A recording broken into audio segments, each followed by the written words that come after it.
wafi anfusikum omuntu wetunuulira bwoti bwe wetunuulira gwe wennyini omuntu kikumala bumaze okutegeera Allah.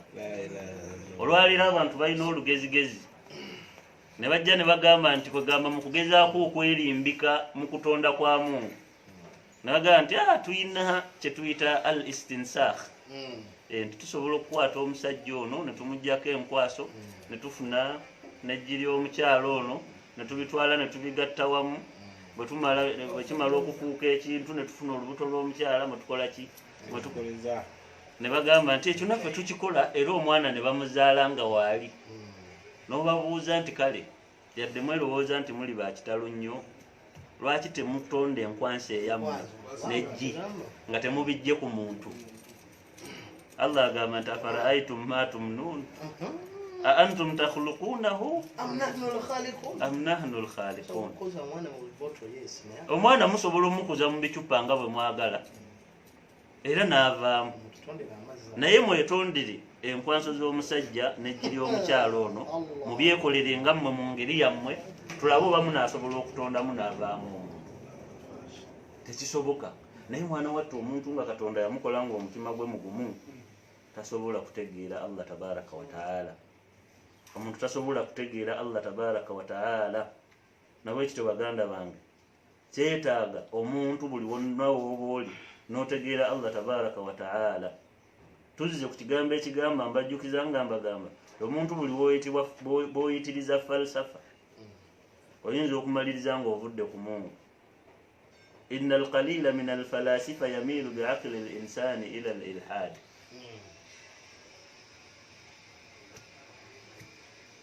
Bw'oyitiriza nnyo falsafa oyo oyinza okumaliriza ng'owakanyiza nti Allah takola kikyo, Allah tabaraka wa taala taliyo. So baganda bange omuntu olina okubaawo ng'otegeera waje wava. Bingi nnyo by'olina okutunuulira bikutegeeze Allah tabaraka wa taala, bingi nnyo by'olina okuyitako otegeere Allah tabaraka wa taala. Allah asaasire omuddo yayogera ebigambo bino, lillahi fil afaqi ayatu. Allah mu bwengula eyo ayinayo obubonero bungi, la'alla aqallaha huwa ma ilayhi hadaka. Naye oba oli awo obutono ku bwo bwebwo gwe Mungu bwe yakusobozesa okuba nti otegeera. Ababeera mu nnyonyi eyo mubeera waggulu eyo n'ogamba kantunuleyo keno ndabe, n'otunula amaaso go ne gakoma. N'ogamba kantunuleko eno ndabe, n'otunula amaaso go ne gakola ki? N'ogamba kantunuleko kale wansi, ne wansi nga wafaanana ne wali, ne wali nga wafaanana ne wali. Naye nga ate mulaba nti muli ku speed, kuba olaba n'ennyonyi speed z'ebeetementa emisinde bakulaga edduka simanyi kilomita bwe zitipa alaawa ng'emisinde gy'edduka, naye nga ne gye muli tomanyi bikola ki? Tomanyi biriyo. Lillahi fil afaqi ayatu.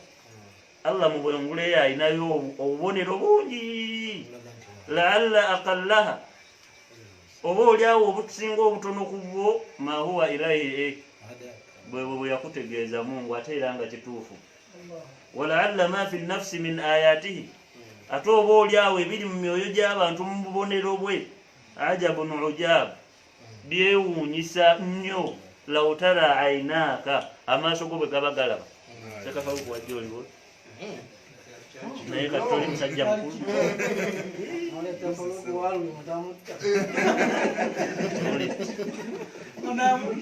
Bangi muffe nga wano twajja tuli bato, twajja tuli baana bato nnyo. Essaawa zino butuuse ekiseera nga naffe tuli basajja ki bakulu.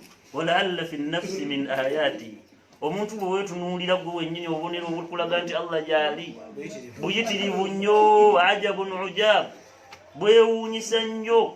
Law tara aynaaka, ddala ddala singa amaaso go gaba gakola ki? Gaba galaba. Alkawnu, ensi eno, mashhunun bi asraari, yeetooloddwa ejjuziddwa ebyama. Idha hawalta tafsiran, nga bw'oba ogezezzaako okubinnyonnyoka, laha n'obinnyonnyoka, a'yaaka bikumala bumaze okutegeera Allah.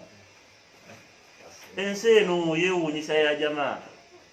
Bwe tolaba ettaka nga lyerimu lyonna Allah nga bwe yalitonda, naye mu nnimiro y'emu nga kasikweya bwe kati watono bwe wati ne wakulawo ekikajjo, wali waliwo kaamulali, wano waliwo ffene, wano waliwo lumonde, wano waliwo nkomamawanga, wano waliwo nniimu, naye nga byonna bikuze mu kafo kamu bwe kati. Kiri kikaawa, kino kikaawa, kiri kiwooma okufa obufi, naye mu kafo kamu bwe kati.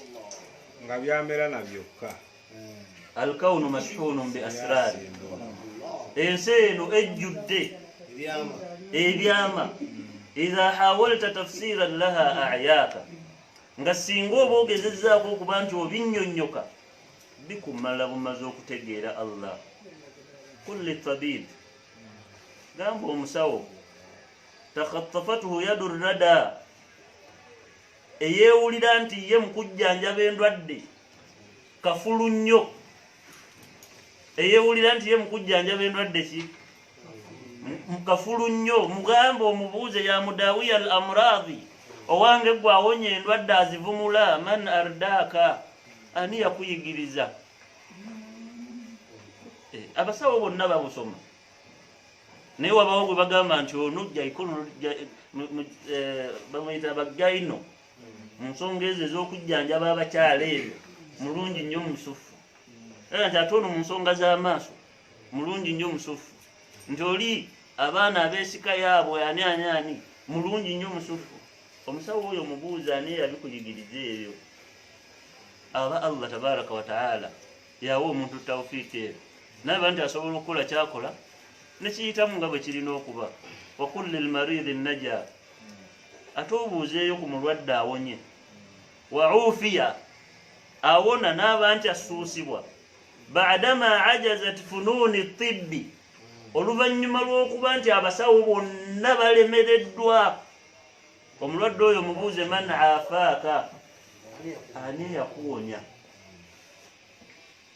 Abantu abamu balina olugezigezi, omuntu abeera mu ddwaliro, olaba omusawo awa bannannyini mulwadde ono amagezi, agamba mumanye ekiriwo, bwe mulinda omuntu ono ennaku zigende mu maaso, sente zeggwanika temujja zisobola, ate nga n'ekitanda kitwala esente nnyingi, mwandikutte omuntu wammwe ne mumusembeza ewaka mu kyalo, ne mumanya nti ate temugenda kubeera na expense ya ggwanika nakutwala maiti, akati muno muli mu kalantiini n'emmotoka tezikyatambula, mujja mukwate omuntu wammwe mukoleki? Abantu bwe batyo gye bali be baleeta nga bo bamanye essaawa ekoze eki, naye n'atuuka mu kyalo eyo ne batabula mululuuza ani bombo naalongo sere ani, ne bamuwa n'anywa, ne bafumba ku nkejje n'anywa, n'awona. Bangi omuntu oyo omubuuzi owaayo oluvannyuma lw'okuba nti essuubi lyali liweddewo, ani yakuwonya? Kulli sahihi maata la min illa, gamba omulamu afudde nga talina kamugo konna, afudde nga talwadde. Man ya sahihi bilmanaya dahaaka, owaayi gwe abadde omulamu ate ani akuleetedde okufa? Bameka abalamu abafa nga tebalwadde? Sheikh bangi, sheikh wange yali annyumiza juzi wano, sheikh Uzairo na Allah msini, yanyumiza nanga yali ne muganda we ku WhatsApp nga banyumya bwe bati emboozi mu ddakiika 10 nga yakamala okunyumya naye. Gwe yali naye kuba yali Masaka, ate ono yali Kampala, gwe yali atambula naye agenda omulaba adduka emisinde nga bwakuba enduulu, wowe kati ono ate agoba ono amubuuza owaaye kiki tamuddamu. Amala kutuuka waka gy'asanga amawulire nti mwannyoko afudde. Gwabadde naye agenda okukebera ku WhatsApp nga yakavaako eddakiika ntono, tabadde mulwadde naye essaawa ye ekoze eki? Kati oyo mubuuzi owaaye ani abikola ebyo? Allah tabaraka wa taala. Allah yoyo ajali webezze, la yastakhiruna saatan wala yastakdimun. Essaawa yo bweba yeeyo tubaamu leeti yadde akatono ennyo bwe kati yadde okwongezaamu tayimu eba etuuse eba yeeyo. Agamba bal sa'ili al-a'ma, buuza muzibe, khata wasata az-zaham, ayita wakati mu kanyige wali abantu abangi, bila istidamin, nga talina gwatomedde. Man ya a'ma yaqudu khutaka, muzibe gwe ani akutambuza, ani akukulembera mu ntambula zo. Abo nno nasooka kubalaba wano ng'omuntu muzibe ng'ali awo ayina akati naye nga teri amukutteko, agenda naye nga talina gwatomera. Namulabako wano agenda babushali yalwatu agenda atabana agula byagala nani. Buuza muzibe kiko ekyo nti owaayo ani akuyambako mu ntambula ze, ani oyo? Agenda mu maaso n'agamba bal sa'ili al-basir, buuza ayina amaaso alaba, kana yahdhar hufra, abadde ng'afaayo kyo obutagwa mu kinnya, fahawa biha n'akigwamu. Man dha alladhi ahwaaka, kiki ekikoze ekikusuddeyo ng'ate olina amaaso, ng'ate olina ki, ng'ate olina amaaso. Wasalil janin, buuza akaana akato akali mu lubuto lwa maama waako, yaishu ma'zulan, ebbujja eryo nga liwangaala litya, bwannamunigina bwe liti lyokka, bila ra'in wa mar'a, nga teririnaako alirabirira oba alireetera ku byokulya oba kino oba kiri. Man dha alladhi yar'aaka, libuuza ebbujja gwe mu ndeeyo ani akulabirirayo. Aba Allah tabaraka wa ta'ala yamanye omwana ono kye yeetaaga, naafuna kino myezi gumu myezi ebiri paka bwe bamuzaala. Agenda mu maaso n'agamba nti wasalil walid baka, buuza akaana ke baakazaala akakaaba, wa ajhasha bilbuka lada alwilada, akakuba omulanga we kati nga kakagwa ku ttaka baakakazaala. Maladhi abkaaka, kiki ekikkabiza kaana gwe? Tolina bbanja, teri akulinze, tolina tabbu na muntu, ebyo byonna ani abikola? Allah subhanahu wa ta'ala.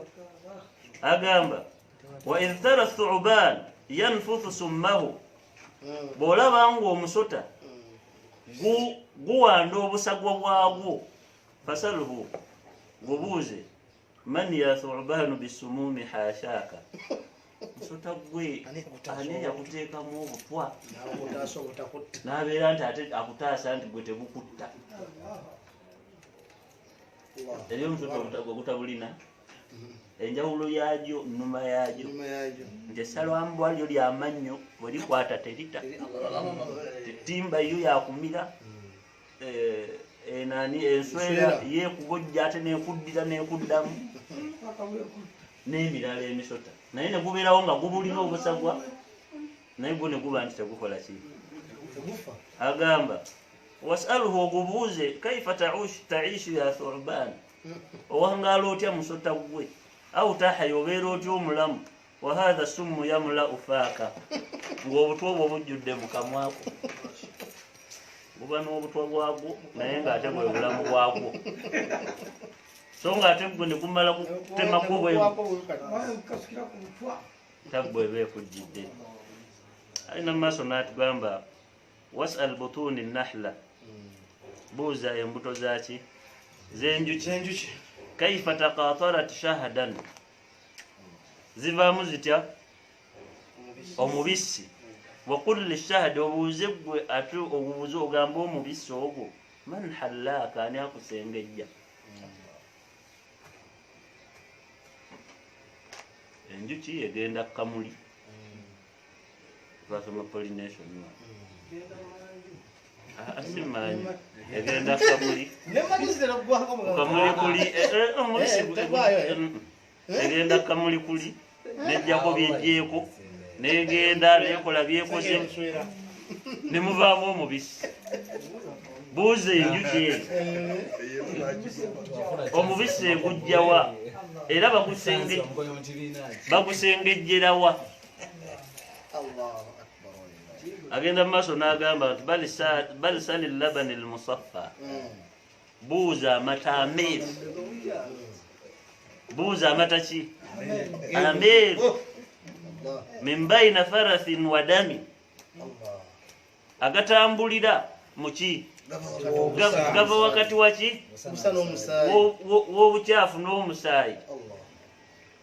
Man dha alladhi saffaaka, ani yakkenenula. Naye ensonga eyo yeewuunyisa. Allah tabaraka wa taala w'amaanyi. Allah omwana azaalibwa n'amanya nti agenda kuwangaalira ku mabeere ga maama we. Bwe basama ne gaba nga amabeere gano maweweevu, bwe bawuyita ne gaba nga gabuluma.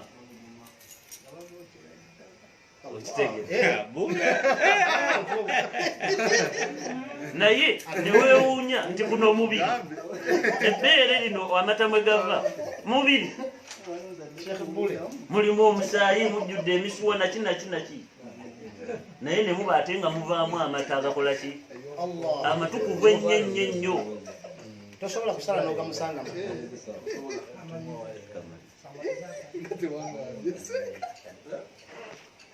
Agamba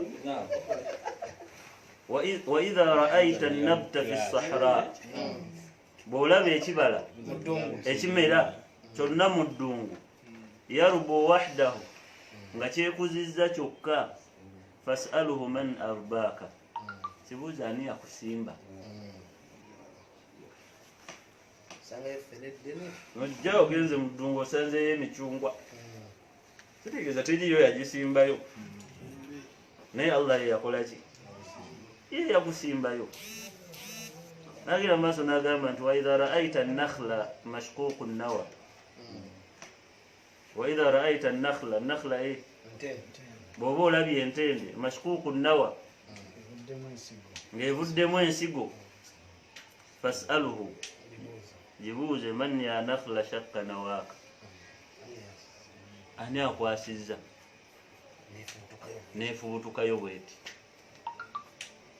Ekibe kijjanjaba, okisimba ensigo eri wamu, bwe kituuka wansi eyo ne kivaamu ne kyeyasa. Bwe guba muyembe ensigo ogiteekayo eri wamu bweti. Agenda mu maaso n'agamba nti wa idha ra'aita al-badra yasri nashiran anwaru, olaba omwezi nga gutambula guzze nga gujjeeyo ekitangaala kyagwo, fas'aluhu man asraaka, bubuuza ani akuleese, ani agutambuza omwezi. Twebuuzizza ekibuuzo ti omuntu otunuulira enjuba olwaleero kati bw'eri essaawa zino misana eyaka, naye akawungeezi bwe kajja ne gyeraze tetumanyiyo, wabula ate omwezi ne gujja era ne guba nti gwe gwaka. Tayimu yaagwo bwetuuka ne guvaawo enjuba neekola ki? Allah kyava atugamba mu Qur'an, inna rabbakum Allahu alladhi, mazima omulezi wammwe ye Allah oyo, khalaqa as-samawati wal arda, eyatonda eggulu n'ensi, fi 6 ayyamin, mu nnaku 6 zokka, thumma stawa ala al-arshi, oluvannyuma n'atebenkera ku nnamulondo ye, yughshi al-layla an-nahara, aleeta ekiro ne kibikka omusana, yatlubuhu hasithan, binoonyagana tebirekagana. Binoonyagana tebikola ki? Teriyo ojjako ogambye nti leero obuganya okuziba okujjako ng'ekiyama kiriba kituuse. Yatlubuhu hasithan, binoonyagana tebikola ki? Tebirekagana. Agamba nti wa idha ra'aita an-naara shabba lahibaha, bw'olaba omuliro nga gujjeeyo ki? Ennimi zaagwo, fas'al lahiba an-naar man arsaaka, buuza ennimi z'omuliro ogwo ani akoze eki? Ani agubumbujjisizza? Okuma omuliro n'oba nti tosobola kusemberawo n'otunulawo bwoti, kuba guba gujjeeyo ennimi zaagwo. Ebyo byonna bw'obitunuulira kikutegeeza nti ki? Birina nnyini kubikola ki? Kubikola na kubiteekawo Allah tabaraka wa taala. Lillahi fil afaqi ayatun, Allah mu bwengula eyo alinayo obubonero la'alla aqallaha oba olyawo obusembayo akasembayo okubeera obutono ku bwo huwa ma ilaihi hadaka gwe Mungu bwe yakumanyisa obusembayo obutono ku bwo ffe bwe tumanyi mu bwengulu eyo waliyo ebintu bingi nnyo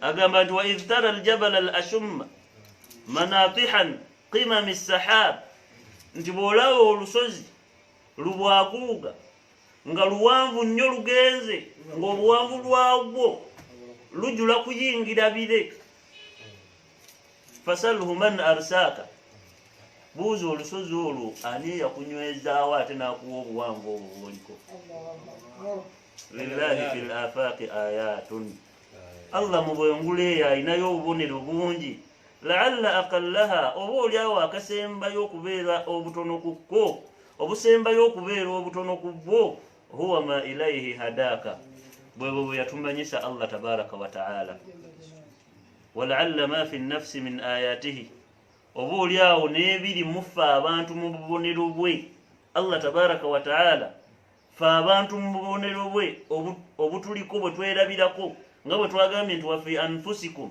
afala tubsirun omusajja ono agamba nti wala'alla ma fi nnafsi min ayatihi oba olyawo n'obubonero bwa Allah obuli mu bantu bennyini ajabun ujabu bwewuunyisa nnyo law tara aynaaka amaaso go singa gaba galaba amaaso go singa gaba galaba bwewuunyisa nnyo alkawnu mashhunun bi asrarin ensi eno Allah agijjuze ebyama bingi ensi eno Allah agijjuze obubonero bungi ebintu ebyekusifu ebiri mu nsi muno ebitutegeeza Allah tabaraka wa ta'ala bingi idha hawalta tafsiran laha nga singa oba ogezezzaako okuba nti obinnyonnyoka obyetegereze bulungi era obitegeere ayaaka bikumala bumaze okutegeera Allah tabaraka wa ta'ala nabwe kityo hadha jawabun ala sualina al-awwal olwo nno tuzzeemu ekibuuzo kyaffe ekyasoose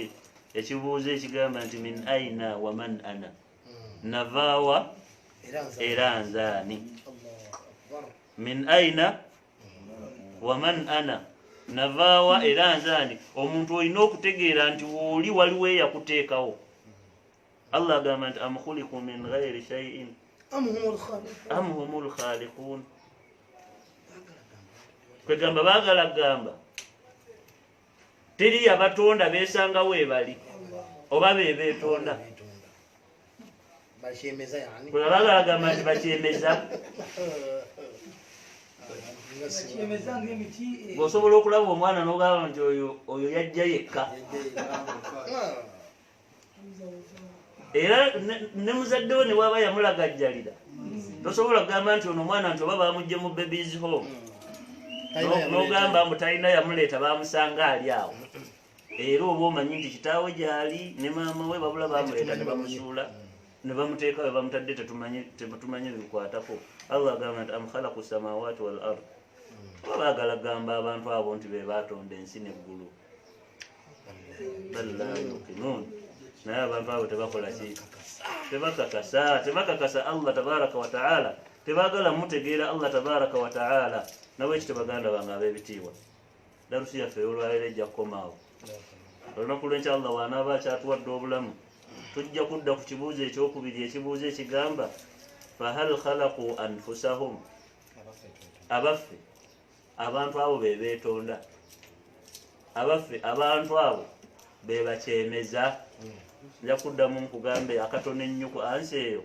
la si kituufu la si kituufu olw'ensonga omuntu alina amagezi ku nsi kuno tasobola kubeeraawo ng'agamba nti yeye yeetonda tasobola kubeeraawo ng'agamba nti yeyatonda ensi tasobola kubeeraawo ng'agamba nti yeyatonda eggulu era ekibuuzo kisigala nga kibuuza tusigala nga twebuuza wayahtaju ila jawabin min kulli aqilin musannifin ala wajhi al-ard ekibuuzo ekyo buli muntu alina amagezi kuno ku nsi yeetaaga ansa yaakyo biiznillah olunaku lw'enkya awo tujja okutandika. Saba Allah tabaraka wa taala ateeke mu baddu babawuliriza ebigambo ne bajjamu ebisinga okubeera ebirungi.